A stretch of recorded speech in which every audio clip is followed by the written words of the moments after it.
हवा सरसराती हुई खिड़कियों से टकरा रही थी। अंधेरे कमरे में हल्की चांदनी खिड़की से छनकर फर्श पर पड़ रही थी। यह पुरानी हवेली पिछले कई सालों से वीरान पड़ी थी, लेकिन आज आज यहां कोई था। अवनी और उसके दोस्त रोहन, सीमा और करण शहर से दूर इस पुरानी हवेली में आए थे।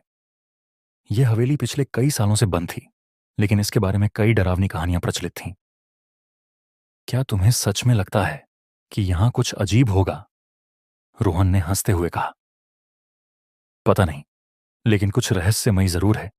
यह आईना देखो। सीमा ने दीवार पर लगे एक पुराने धूल भरे आईने की ओर इशारा किया। आईना बहुत पुराना था। उस पर समय की परतें जमी थीं, लेकिन जब अवनी ने उसे साफ किया तो जैसे हीरो की तरह चमक उठा। अचानक आईने में उनकी ही परछाइयां दिखाई देने लगीं, लेकिन उनमें कुछ गड़बड़ थी। करण का प्रतिबिंब धीरे धीरे बदलने लगा। उसकी आंखें लाल हो गईं, चेहरा विकृत होने लगा। यह क्या हो रहा है? करण घबराकर पीछे हटा, लेकिन आईने में उसकी परछाई वहीं रुकी रही।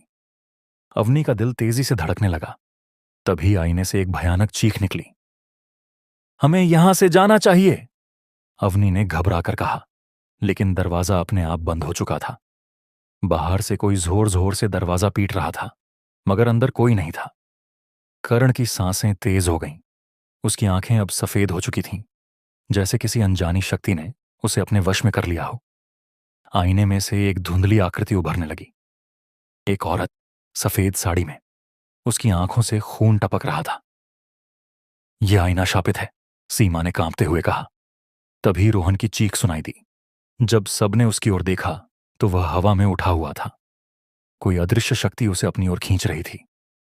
हमें इस आईने को तोड़ना होगा, अवनी ने चिल्लाते हुए पास पड़ी लकड़ी उठाई और पूरी ताकत से आईने पर दे मारी। आईना चटक गया, लेकिन पूरी तरह नहीं टूटा। आईने में वो भयानक औरत अब और करीब आ चुकी थी। उसकी झुकी गर्दन, टेढ़े मेढ़े हाथ और खून से सने नाखून। ऐसा लग रहा था कि वह किसी की आत्मा को निगलने के लिए तैयार है। करण अब हिलडुल भी नहीं पा रहा था। उसकी आंखों से आंसू गिर रहे थे, लेकिन उसकी जगह कोई और उसे नियंत्रित कर रहा था। अवनी ने हिम्मत जुटाकर लकड़ी से दोबारा वार किया। इस बार आईना पूरी तरह चकनाचूर हो गया। अचानक सब कुछ शांत हो गया। हवेली में एक गहरी खामोशी छा गई। कर्ण जमीन पर गिर पड़ा। उसकी सांसें वापस सामान्य होने लगीं। आईना टूटने के बाद उसके टुकड़ों में एक तस्वीर उभर आई। यह वही भयानक औरत थी, लेकिन अब वह मुस्कुरा रही थी, जैसे उसने अपना बदला पूरा कर लिया हो।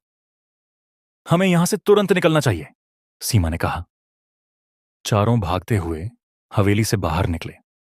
जैसे ही उन्होंने हवेली का दरवाजा पार किया, वह अपने आप तेज आवाज के साथ बंद हो गया। आज भी जब कोई उस हवेली के पास से गुजरता है तो उसे टूटे आईने में किसी की परछाई दिखाई देती है। कहते हैं वह औरत अब भी किसी नए शिकार की तलाश में है। Tag for you.